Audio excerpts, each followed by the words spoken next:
Hello दोस्तों, हमारे YouTube channel पे आप लोगों का स्वागत है। तो दोस्तों, आज की इस वीडियो में मैं आप लोगों के लिए लेकर आया हूँ जनरल नॉलेज से रिलेटेड क्वेश्चन आंसर, जो कि आने वाले किसी भी एग्जाम के लिए बहुत ही महत्वपूर्ण साबित होंगे। तो दोस्तों, इस वीडियो का पहला क्वेश्चन है, फोनम शब्द किससे संबंधित है। दोस्तों, जो फोनम शब्द है वह किससे संबंधित है, तो यह संबंधित है सिक्के से। तो ऑप्शन यहाँ पे बी करेक्ट आंसर हो जाएगा, सिक्के से संबंधित है फोनम शब्द। तो ध्यान रखिएगा, एग्जाम के लिए बहुत ही महत्वपूर्ण साबित होंगे।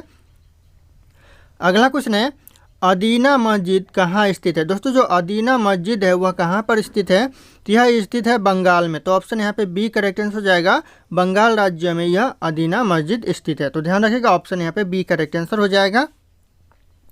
अगला क्वेश्चन है, भारत में अंग्रेजी शिक्षा किसके द्वारा लागू की गई। भारत में जो अंग्रेजी शिक्षा लागू की गई वह किसके द्वारा लागू की गई, तो यह किया गया विलियम बेटिंग्स के द्वारा। तो ऑप्शन यहाँ पे डी करेक्ट आंसर हो जाएगा, विलियम बेटिंग्स के द्वारा। और अगर आप लोगों को इस वीडियो में एक भी क्वेश्चन का सही से उत्तर पता होगा तो कॉमेंट करके जरूर बताइएगा।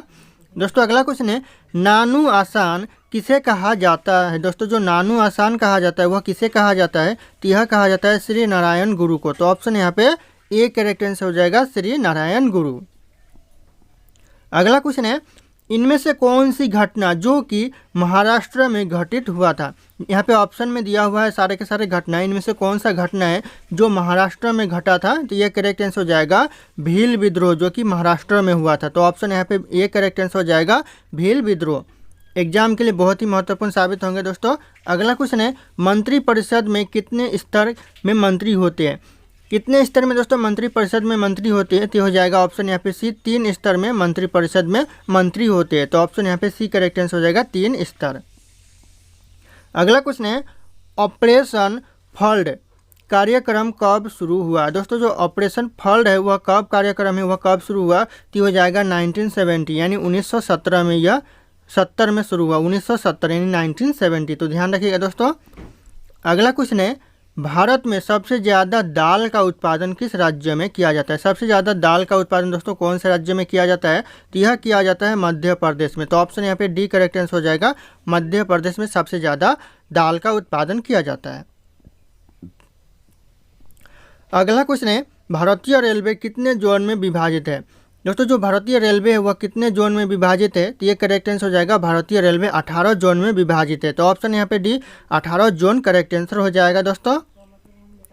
अगला क्वेश्चन है, भारत का प्रथम रसायन बंदरगाह कहाँ स्थापित किया गया है। भारत का प्रथम दोस्तों रसायन बंदरगाह है वह कहाँ पर स्थापित किया गया है, तो यह किया गया है दहेज में। ऑप्शन यहाँ पे सी करेक्ट आंसर हो जाएगा, दहेज में प्रथम रसायन बंदरगाह स्थापित किया गया है भारत का। तो ध्यान रखिएगा दोस्तों, एग्जाम के लिए बहुत ही इंपॉर्टेंट हो सकता है। अगला क्वेश्चन है, पारादीप बंदरगाह किस राज्य में स्थित है। दोस्तों, जो पारादीप बंदरगाह है वह कौन से राज्य में स्थित है, तो यह आपका उड़ीसा राज्य में स्थित है। तो ऑप्शन यहाँ पे बी करेक्ट आंसर हो जाएगा, उड़ीसा राज्य में पारादीप बंदरगाह स्थित है। अगला क्वेश्चन है, किस राज्य में 2 से अधिक प्रमुख बंदरगाह है। ऐसा कौन सा राज्य है जहाँ पर 2 से ज़्यादा बंदरगाह है, तो ये करेक्ट आंसर हो जाएगा, उड़ीसा राज्य में 2 से ज़्यादा बंदरगाह है। तो ऑप्शन यहाँ पे सी करेक्ट आंसर हो जाएगा, उड़ीसा राज्य। अगला क्वेश्चन है, टेलीफोन नेटवर्क की दृष्टि से भारत विश्व में कौन से स्थान पर है। पूरे भारत की बात करें दोस्तों तो वह पूरे विश्व में कौन से स्थान पर है टेलीफोन नेटवर्क की दृष्टि से, तो करेक्ट आंसर हो जाएगा, यह 3रा स्थान पर है। तो ऑप्शन यहाँ पे सी 3रा स्थान करेक्ट आंसर हो जाएगा। और अगर आप लोग हमारे चैनल पर नए होंगे तो चैनल को सब्सक्राइब करके बेल आइकन को प्रेस कर लीजिएगा, ताकि इसी तरह के वीडियो आप लोगों को सबसे पहले मिलती रहे। और इस वीडियो को एक लाइक करना ना भूलिएगा। अगला क्वेश्चन है, दुनिया में सबसे ज़्यादा सेल फोन का उत्पादन कौन सा देश करता है। यानी सबसे ज़्यादा दोस्तों सेल फोन का उत्पादन करता है कौन सा देश करता है, तो यह करता है चीन देश। सबसे ज़्यादा मोबाइल का उत्पादन चीन देश करता है। तो ऑप्शन यहाँ पे बी करेक्ट आंसर हो जाएगा, चीन देश। अगला क्वेश्चन है, सबसे ज़्यादा इंटरनेट उपभोक्ता किस देश में है। सबसे ज़्यादा दोस्तों जो इंटरनेट का उपभोग करते हैं वह कौन से देश के लोग करते हैं, इस्तेमाल करते हैं, तो ये हो जाएगा चीन देश के लोग सबसे ज़्यादा इंटरनेट का इस्तेमाल करते हैं। तो ऑप्शन यहाँ पे बी करेक्ट आंसर हो जाएगा, चीन देश। ध्यान रखिएगा दोस्तों, ये भी बहुत ही महत्वपूर्ण सवाल है। अगला क्वेश्चन है, पृथ्वी और आकाश के बीच से वायुमंडल हटा दिया जाए तो आकाश का रंग कैसा हो जाएगा। पृथ्वी और दोस्तों आकाश के बीच से जो वायुमंडल है उसे हटा दिया जाए तो कैसा रंग हो जाएगा आकाश का, तो ये करेक्ट आंसर हो जाएगा, काला रंग हो जाएगा। तो ऑप्शन यहाँ पे डी काला रंग करेक्ट आंसर हो जाएगा। अगला क्वेश्चन है, प्लूटो के चांद का नाम क्या है दोस्तों? जो प्लूटो के चांद का नाम है वह क्या है? तो ये करेक्ट आंसर हो जाएगा चेरोन। ऑप्शन यहाँ पे ए करेक्ट आंसर हो जाएगा चेरोन, प्लूटो के चांद का नाम है। तो ध्यान रखिएगा ऑप्शन ए करेक्ट आंसर हो जाएगा। अगला क्वेश्चन है कालाहारी मरुस्थल किस देश में स्थित है? दोस्तों जो कालाहारी मरुस्थल है वह कौन से देश में स्थित है? तो हो जाएगा आपका बोत्सवाना में स्थित है। तो ऑप्शन यहाँ पे डी करेक्ट आंसर हो जाएगा बोत्सवाना। ध्यान रखिएगा दोस्तों। अगला क्वेश्चन है कौन सी नदी अधिकतम देश से होकर गुजरती है? ऐसा कौन सा नदी है दोस्तों जो ज़्यादातर देशों से होकर गुजरती है? तो करेक्ट आंसर हो जाएगा डेनयूब नदी। दोस्तों डेनयूब नदी करेक्ट आंसर हो जाएगा ऑप्शन बी, जो कि ज़्यादा देशों से होकर गुजरता है, डेनयूब नदी। ध्यान रखिएगा दोस्तों। अगला क्वेश्चन है किस देश से ब्रह्मपुत्र नदी नहीं गुजरती है? ऐसा कौन सा देश है जहां से होकर ब्रह्मपुत्र नदी नहीं गुजरती है? तो हो जाएगा आपका म्यांमार देश से होकर ब्रह्मपुत्र नदी नहीं गुजरती है। तो ऑप्शन यहाँ पे ए करेक्ट आंसर हो जाएगा। बाकी यहाँ पे चीन देश से भी होकर गुजरती है ब्रह्मपुत्र नदी, बांग्लादेश से भी होकर गुजरती है और भारत से भी गुजरती है। और इस ब्रह्मपुत्र नदी को असम राज्य का शोक भी कहा जाता है। तो ध्यान रखिएगा असम का शोक ब्रह्मपुत्र नदी को कहते हैं। और सबसे चौड़ी नदी की बात करें तो सबसे चौड़ी नदी ब्रह्मपुत्र नदी है भारत की। तो ध्यान रखिएगा ब्रह्मपुत्र नदी असम राज्य का शोक है और सबसे चौड़ी नदी है। तो ध्यान रखिएगा ये बात आप लोग। अगला क्वेश्चन है अफ्रीका का सबसे ऊंचा बांध किस नदी पर बना हुआ है? अफ्रीका का दोस्तों सबसे ऊंचा बांध है वह कौन सी नदी पर बना हुआ है? तो यह नील नदी पर बना हुआ है। तो ऑप्शन यहाँ पे बी करेक्ट आंसर हो जाएगा। और जो नील नदी है वह विश्व का सबसे लंबी नदी है। तो ध्यान रखिएगा। और यह मिस्र देश में बहता है। तो मिस्र देश ध्यान रखिएगा यह सबसे लंबी नदी है और यह मिस्र देश में बहता है। और जो इस पर पुल बना है वह भी सबसे लंबा पुल बना है। तो ध्यान रखिएगा दोस्तों। अगला क्वेश्चन है अफ्रीका के सबसे ऊंचे बांध का नाम क्या है? अफ्रीका के सबसे ऊंचे बांध का दोस्तों नाम क्या है? तो ये करेक्ट आंसर हो जाएगा अकोसोम्बो। अकोसोम्बो ऑप्शन यहाँ पे डी करेक्ट आंसर हो जाएगा। अकोसोम्बो सबसे ऊंचे बांध का नाम है अफ्रीका का। तो ध्यान रखिएगा ऑप्शन यहाँ पे डी करेक्ट आंसर हो जाएगा।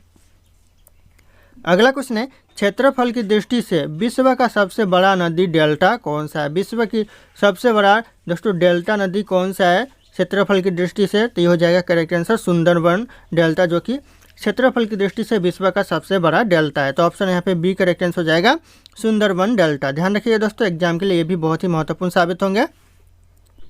अगला क्वेश्चन है किस नदी का डेल्टा चिड़िया के पर जैसा है? ऐसा कौन सा नदी का डेल्टा है जो चिड़िया के पर जैसा यानी चिड़िया के पंख जैसा है दोस्तों? तो ये करेक्ट आंसर हो जाएगा मिसिसिपी नदी का। ऑप्शन यहाँ पे डी करेक्ट आंसर हो जाएगा। मिसिसिपी नदी का डेल्टा है जो कि चिड़िया की पंख के तरह है। तो ऑप्शन यहाँ पे डी करेक्ट आंसर हो जाएगा। अगला क्वेश्चन है हवा की दिशा को मापने वाला यंत्र क्या कहलाता है? हवा की दिशा को जो मापता है वह यंत्र क्या कहलाता है? तो यह कहलाता है एनीमोमीटर। ऑप्शन यहाँ पे ए करेक्ट आंसर हो जाएगा। एनीमोमीटर कहलाता है हवा की दिशा को मापने वाला यंत्र।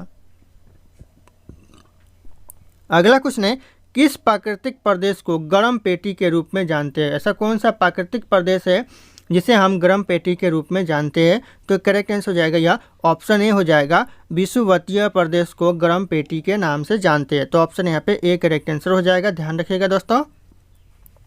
अगला क्वेश्चन है दुनिया में सबसे ज़्यादा गेहूं की खेती किस देश में की जाती है? सबसे ज़्यादा गेहूं की खेती की जाती है कौन से देश में दोस्तों? तो ये हो जाएगा चीन देश में सबसे ज़्यादा गेहूं की खेती की जाती है। तो ऑप्शन यहाँ पे ए करेक्ट आंसर हो जाएगा चीन देश।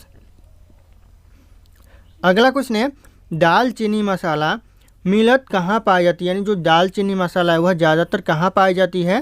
तो ये करेक्ट आंसर हो जाएगा ज़्यादातर दालचीनी मसाला श्रीलंका में पाई जाती है। तो ऑप्शन यहाँ पे डी श्रीलंका करेक्ट आंसर हो जाएगा। ज़्यादातर दालचीनी मसाला पाई जाती है। अगला क्वेश्चन है गगनचुंबी इमारत का नगर किसे कहते हैं? गगनचुंबी इमारत का नगर कहते हैं वह किसे कहते हैं? तो यह कहते हैं न्यूयॉर्क को। तो ऑप्शन यहाँ पे सी न्यूयॉर्क करेक्ट आंसर हो जाएगा। ध्यान रखिएगा दोस्तों।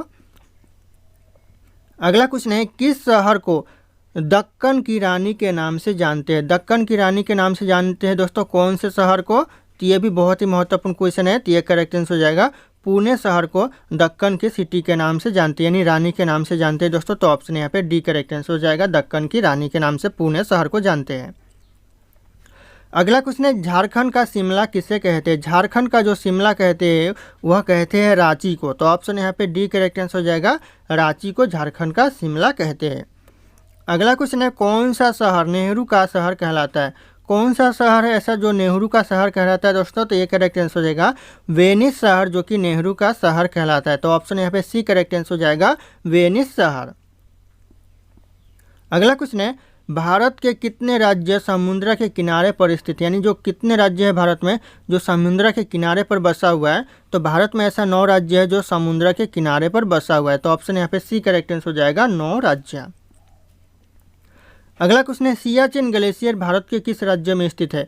सियाचिन ग्लेशियर दोस्तों भारत के कौन से राज्य में है? तो ये आपका लद्दाख राज्य में दोस्तों सियाचिन ग्लेशियर स्थित है। तो ऑप्शन यहाँ पे सी करेक्ट आंसर हो जाएगा, लद्दाख में सियाचिन ग्लेशियर स्थित है।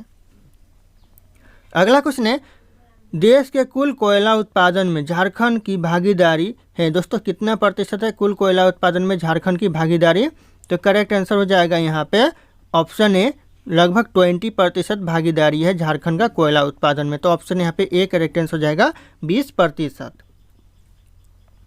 अगला क्वेश्चन है, भारत में सबसे ज़्यादा कोयला का भंडार कहाँ पाया जाता है? सबसे ज़्यादा कोयला का भंडार दोस्तों यह छत्तीसगढ़ बोल रहा हूँ, झारखंड में पाया जाता है। तो ऑप्शन यहाँ पे बी करेक्ट आंसर हो जाएगा, झारखंड में, जो कि अकेला 20% कोयला उत्पादन करता है पूरे भारत में। तो ध्यान रखिएगा, ये भी पॉइंट बहुत ही महत्वपूर्ण हो सकता है।